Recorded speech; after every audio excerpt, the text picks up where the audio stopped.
오늘은 우리 34기 기술국의 우리 어린 주니어인 우리 김동희 조합원이 우리의 열정 꺾지 마라. 제발 우리 열정 진짜 사귀지 못해도 꺾지는 말아달라. 절규와 같은 발표를 하게 됐는데 어떻게 꺾여들 가고 그러면 그걸 위해서 그 안 꺾고 길을 살릴 수 있기 위해서 동희가 생각한 방법은 뭔지 완전치 않더라도 여러분의 생각은 어떤지 그런 걸 이야기를 좀 공유하고 자연스럽게 나누는 대화의 시간을 가지려고 해요. 지금부터 30분 정도 동희가 그 발표를 할 텐데 여러분 잘 듣고 자연스럽게 좀 본인들의 경험과 이야기로는 많이 나누는 시간, 일반적인 발표보다 그런 토크의 시간이 됐으면 좋겠습니다. 우리 동희 박수로 좀 환영할까요? 네, 안녕하세요. 34기 엔지니어로 입사한 김동희입니다. 반갑습니다. 제가 노조위원장을 찾아가서 저는 동기들이랑 얘기하면서 다양한 이제 이야기들을 접하고 또 제가 회사를 바라볼 때 진짜 수많은 열정들이 있다고 느끼는데 우리가 과연 그거를 잘 표출하고 있는지 그거를 잘 유통시키고 있는지에 대한 이야기를 했어요. 그때 노조위원장이 그럼 너가 발표를 한번 해봐라 해서 준비를 하게 된 겁니다. 키워드가 열정이잖아요. 그럼 제가 생각하는 열정 아마 다 비슷할 겁니다. 우리 주니어든 시니어든 이 열정은 다 되게 비슷할 건데 먼저 보드국의 열정을 한번 생각을 해보면 유튜브 인미연의 아침 뉴스라는 채널이 개설이 됐어요. 유튜브에서. 거기에 홍 기자의 소아시라는 프로가 있고 또 조은정 선배가 하는 뉴라벨이라는 프로도 있고 김현지 선배가 하는 IT 인사이트라는 프로도 있습니다. 그런 뉴미디어에 대한 그런 비디오 콘텐츠들이 요새 막 하나씩 나오고 있죠. 그리고 아나운서 선배들을 또 한번 봤을 때 그 백원견 선배가 유튜브에 채널을 하나 개설했어요. 가스펠 스토리라고. 그것도 백원견 선배가 개인의 열정으로 유튜브에서 채널을 개설해서 라이브를 하고 있는 거죠. 그리고 또 이 사진 한번 보시면 이게 ICT R&D 센터에서 핸드폰으로 실시간 스트리밍 할 수 있는 플랫폼이 있다. 이거에 대한 우리가 좀 기술적인 설명을 해줄 테니 아나운서 선배들이 관심 있으면 한번 와봐라 했더니 아나운서 전부가 다 모였어요. 이것도 진짜 큰 열정이라고 저는 보거든요. 다시 열정 얘기로 돌아와서 그럼 또 디미센의 열정은 없느냐? 그것도 아니죠. 디미센은 그 열정이 있는 사람들이 가서 사무실이라는 컨텐츠 만들어내고 시리얼이라는 컨텐츠를 또 만들어냈죠. 그리고 제가 가장 이제 이 아이디어를 생각하게 된 가장 키인 뉴스쇼 팀 댓글쇼를 진행하고 있잖아요. 왜냐면 아침마다 보는데 접속자가 한 3,000명? 많으면 4,000명까지도 올라갑니다. 그리고 마지막으로 이제 제 동기들의 열정을 이제 하나씩 얘기해 볼 텐데 봉규랑 같이 이제 만나서 얘기를 해보면 봉규가 저한테 맨날 그래요. 왜 레인보우에는 3개 채널밖에 없냐? 왜 채널 하나만 더 만들어주면 안 되냐? 이런 얘기를 그냥 추상적으로 해요. 그럼 그 얘기를 듣고 엔지니어인 저는 아 그래 맞다. 채널이 하나 더 있었으면 좋겠다라고 하는데 그럼 그 채널을 하나 더 만들어서 조율보유처럼 운영을 하려면 또 그 안에 들어가야 되는 컨텐츠들이 나열이 돼야겠죠. 그런 문제점이 있습니다. 그리고 강민이가 알럽 CCM을 진행했던 거 기억하시죠? 거기서 알럽 바이블 전 되게 재밌게 들었는데 그것도 사실 애니메이션으로 제작하려고도 했었고 다른 플랫폼으로 유통시키려고도 했었는데 뭐 재미없다는 의견 또 좀 여러 가지 문제들이 있었어요. 뭐 팟빵에 올렸을 때 그 팟빵이 소유권을 가져가는 문제도 있었고 또 선영이가 지금 뉴스쇼 팀에서 PD로 활동을 하고 있어요. 근데 지금 말하는 몸이라는 팟캐스트를 준비를 하고 있어요. 뉴스쇼 팀은 저희 회사 사람들이 다 알잖아요. 정말 바쁜 부서죠. 근데 선영이는 거기에서 또 짬을 내가지고 새로운 뉴미디어 콘텐츠를 시도해 보려고 하고 있습니다. 그리고 마지막으로 여기 와 있는 경남이 형도 책 읽는 거 너무 좋아하잖아요. 그래서 제가 막 이런저런 얘기 물어보면 책과 관련된 팟캐스트 한번 해보고 싶다 이런 얘기도 저한테 한 적이 있고요. 이런 열정들이 너무 많죠. 너무 지금 말하기도 제가 모자랄 정도로 너무 많은데 어디서 유통이 되고 있냐 한번 보자는 겁니다. 플랫폼이 어디냐. 우리 회사에서 유통하고 있는 플랫폼 대표적으로 뭐 팟캐스트 팟빵 들 수 있고요. 유튜브 들 수 있고 페이스북을 들 수 있겠죠. 근데 이런 데서 유통을 하려면 좀 난해요. 제가 만약에 제작자라면 제가 무슨 아이디어가 있을 때 이런 거 한번 해보고 싶습니다라고 했는데 유튜브에서 한번 해봐, 팟캐스트에서 한번 해봐 라고 하면 저는 약간 갸우뚱할 것 같아요. 그 이유가 유튜브에는 진짜 정말 수많은 채널들이 있어요. 인면의 아침 뉴스도 이번에 채널을 개설을 했다라고 하면 거기에 붙어있는 구독자 수가 얼마 안 돼요. 그럼 거기서 라이브를 한다고 한들 그거를 보는 사람들이 얼마나 될까 이런 생각도 들고, 가스펠 스토리도 지금 하고 있는데 구독자 수가 얼마 안 되죠. 그러니까 결국에는 구독자 디펜던시가 있는 겁니다. 이런 문제가 되게 크다라고 보는 거고요. 팟빵에 올리려고 하면은 팟빵이 모든 소유권을 다 가져가게 돼 있죠. 얘네가 유통을 하든 말든 저희는 아무런 터치를 할 수 없습니다. 그리고 마지막으로 저희가 한창 열을 올렸던 페이스북의 정책이 좀 바뀌었죠. 알고리즘이 좀 바뀌었습니다. 그래서 이용자들이 많이 떨어져 나가고, 그러면은 우리 콘텐츠들이 여기 열심히 올렸는데 사실 잘 팔리지 않는 상황까지 이르는 거죠. 그래서 페이스북에 요새 별로 신경을 안 쓰는 것 같아요. 저희 회사 제가 봤을 때도.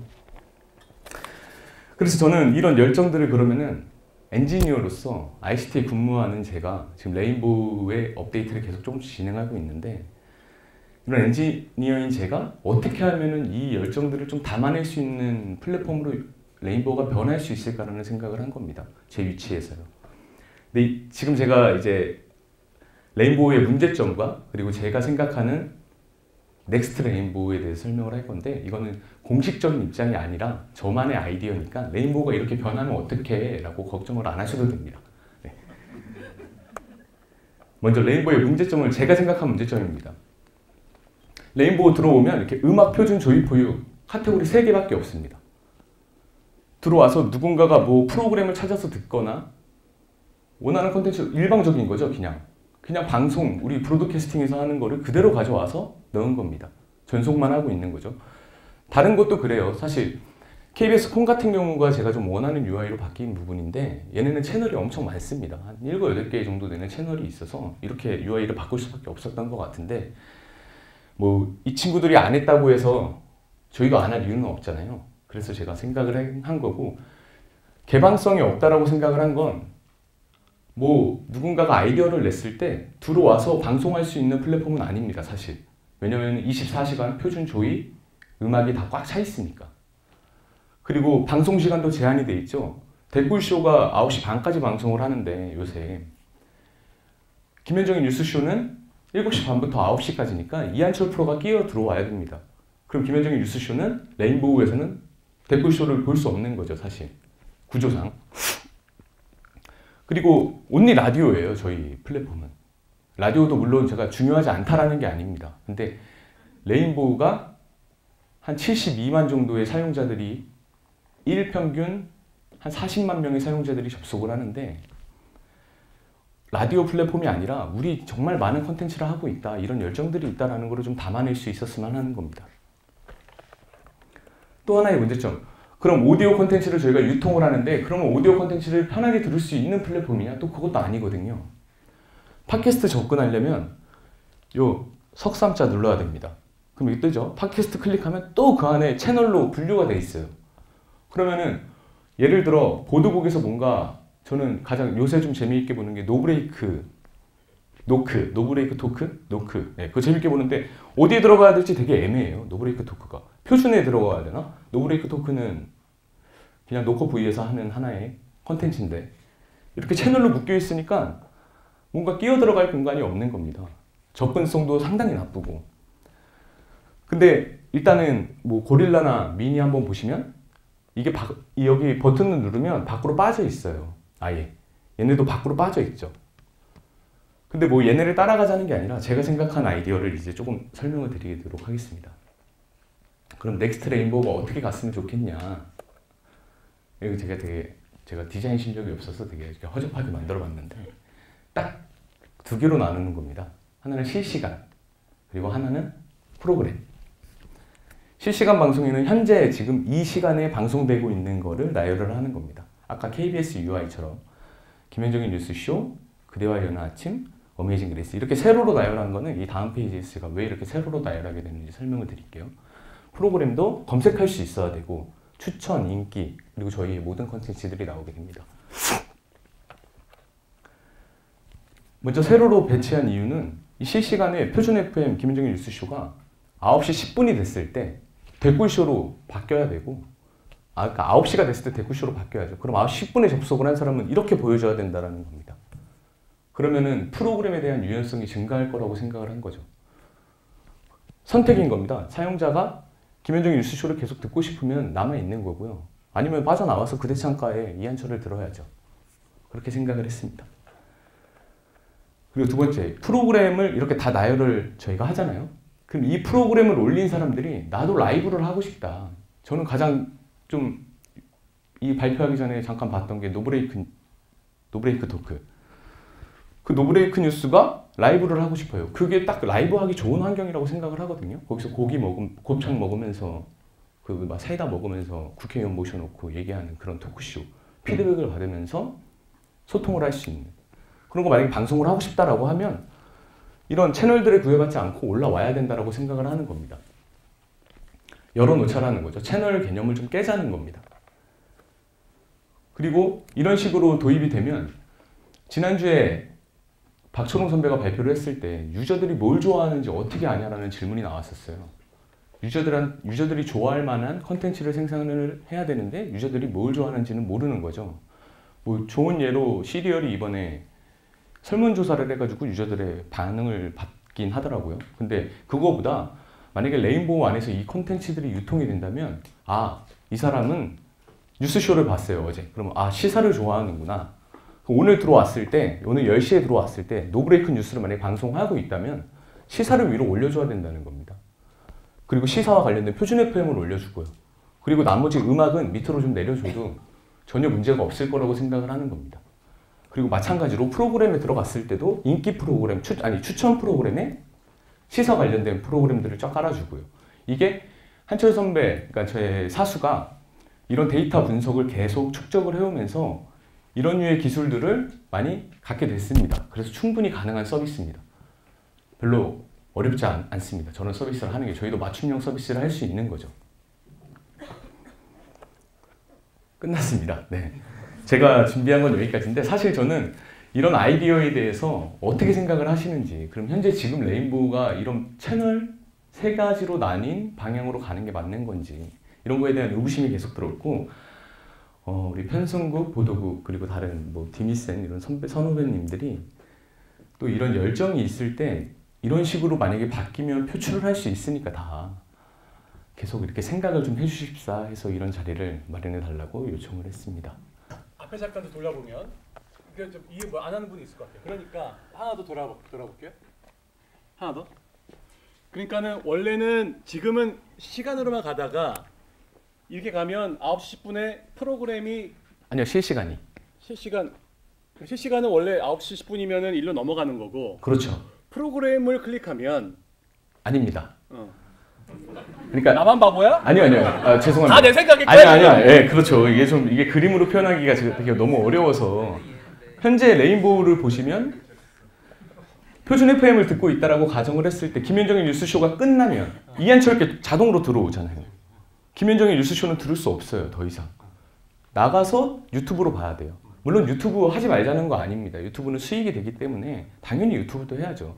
근데 레인보우가 그것들을 같이 담고 갔으면 한다는 겁니다. 꼭 이름이 사실 저는 이게 레인보우가 아니어도 상관없어요. 저희가 나오는 모든 콘텐츠들을 다 담아낼 수 있는 플랫폼이면 된다고 생각을 하는데 기존의 레인보우가 70만이라는 유저가 있고 40만이라는 일평균 접속자가 있으니 여기서 한번 구현을 해보면 어떨까라는 생각을 한 거죠.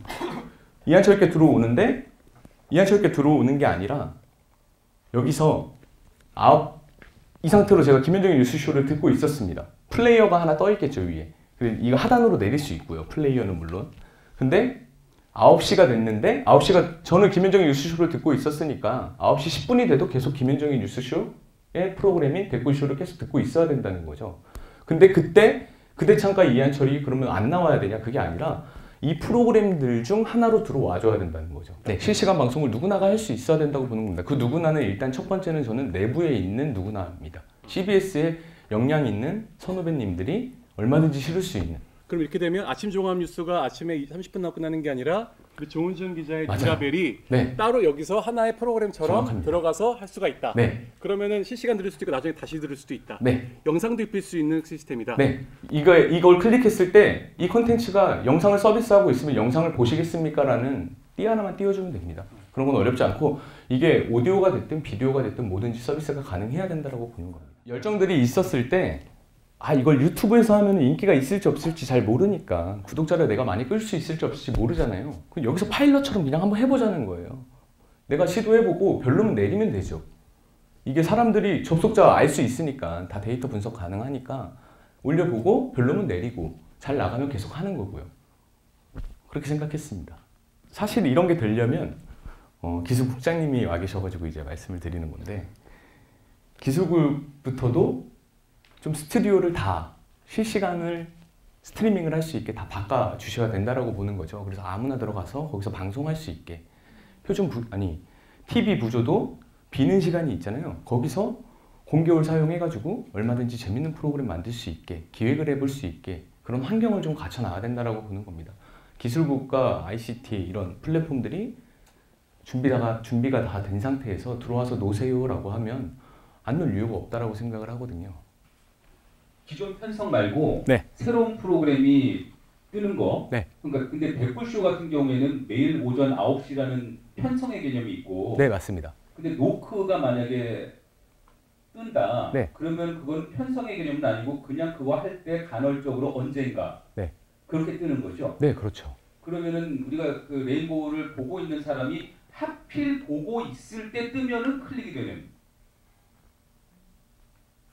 프로 보고 있을 때. 그러니까 실시간이고 프로그램은 지난 것도 볼 수 있게. 물론 예, 제가 실시간을 말씀드리고 있는 건데. 네. 그러니까 제 생각이 뭐냐면은 네. 이왕이면 좀 지금 보이는 라디오도 말씀해 주셨고 우리가 물론 그 기존 CBS TV 채널도 있긴 하지만 보이는 라디오뿐만이 아니라 CBS가 만드는 볼만한 영상들이 있잖아요. 네, 그렇죠. 이미 뭐 뉴스쇼도 있고 댓글쇼도 있고 그 다음에 디미스에서 만드는 많은 그 영상 콘텐츠들도 있고 네. 또 그 보이는 라디오를 더 확장할 수 있는 프로그램들도 있고 그런 것을 좀 모아서 아예 새로운 CBS의 볼만한 영상 채널을 24시간 스트리밍할 수 있지 않을까 그런 생각도 좀 들거든요. 그게 뭐 굳이 뭐 픽스된 편성 개념은 아니라 하더라도 근데 결국 그렇게 채널이 만약에 하나가 더 그렇게 개설이 된다면 예. 결국에는 24시간 내에 한정이 되는 거잖아요, 또. 그러니까 그거 네. 빼고 그러니까 간헐적 그러니까 이걸 하지 말자가 아니라 네. 이런 것도 있는데 실시간은 아예 그렇게 구성을 해버리고 네. 프로그램 따로 있더라도 그 얘기죠. 지금 이 방식 플러스 알파가 되는 아. 얘기인 거거든요. 네. 우리가 CBS가 만드는 각종 재미있는 볼만한 영상들을 24시간 스트리밍할 수도 있다. 그냥 예. 누구나가 그냥 그러니까 어쨌든 이런 플랫폼을 누군가는 그냥 쭉 보고 있는 게 아니라 그냥 눌러놓고 무언가를 하는 거잖아요. 그렇죠. 예, 그럴 수 있습니다. 그러니까 유튜브에서도 사실 유튜브에서도 먼저 뜨는 추천되는 영상은 스트리밍 영상 콘텐츠가 먼저 추천되는 방식이고 유튜브도 우리도 그런 거 하면 어떨까? 지금 좀 아쉬운 거는 그 회사에서 후문으로 들어오면은 네. 안쪽 그 회사로 이어지는 복도 어디에 네. 24시간처럼 계속 영상이 들어가고 있는데 네. 그것을 조금 더 잘 만들어 보면 어떨까? 그리고 그 영상을 왜 우리는 내부에만 보여주고 있을까? 예를 들어서 예전에 후문에 사실 스크린이 있었어요. 언젠가 그 스크린이 없어져 버렸는데 그 외부에서 지나가는 사람이 볼 수 있게 하는. 그리고 이왕이면 그러한 스크린들을 지금 365일 중에 거의 한 350일 가까이를 그 비워놓고 있는 통통을 그런 전면 스크린에 뭐 좀 해가지고 통통을 아예 그런 24시간 CBS가 만드는 볼만한 영상이 구현되는 어떤 장비로 쓸 수는 없을까? 네. 목동에 그 유동인구라는 그 자원을 그렇게 좀 활용할 수는 없을까? 그런 생각이 좀 들었어요. 너무 좋네요. 그러니까 여기에 이게 프로그램이 하나가 들어간다는 거잖아요. CBS에 볼만한 실시간 24시간으로 쭉 나가는. 좋은 것 같습니다. 이 플랫폼이 정말 중요한 이유가 유저 데이터를 모을 수 있다는 점입니다. 제가 생각했을 땐. 다른 데서 얻을 수 없는 데이터를 모을 수 있어요. 저희 플랫폼이 있으면. 왜냐하면 다 저희 정보니까요. 이 사람이 과연 시사를 좋아하는지 음악을 좋아하는지 혹은 누군가가 만든 스포츠 프로를 좋아하는지 다 알 수 있거든요. 그래서 저희가 다 담아내야 된다고 보는 거고 지금 이렇게 약간 산발적으로 되고 있잖아요. 보도국 따로 편성국 따로. 나중에 이게 너무 우리 회사의 큰 자산인데 사실 이게 하나하나가 이거를 통합적으로 관리할 수 있는 CMS조차 없다는 게 큰 문제라고 보거든요. 저는. 너무 아깝잖아요. 시간이 지나면 나중에는 찾아보려면 유튜브 들어가가지고 거기서 동영상을 다운받고 이런 식으로 해야 되는 것 자체가 그 유튜브의 동영상에는 사실 메타데이터도 없잖아요. 체계적으로 관리해야 된다고 보는 겁니다. 네. 안심해 지금 시간이 됐기 때문에 오늘 논의 여기까지 하고요. 아주 그 열정을 반대 그릇은 자기가 나름대로 만들기 노력했던 우리 김동희 조합의 박수 한번 드립니다. 다음 주에는 여러분 이 디지털미디어 센터의 신혜림 조합원이 웬만한 사람보다 훨씬 나요. 딴 데 있는 뉴미디어 전문가보다. 여러분에게 뉴미디어가 뭔지 보여주마라 이런 주제로 여러분들에게 한번 발표를 할 테니까 다음 주에 우리 디지털미디어 센터와 또 우리 새로운 컨텐츠에 대한 궁금증 갖고 계신 모든 분들을 초대합니다. 다음 주에 뵙겠습니다. 고맙습니다.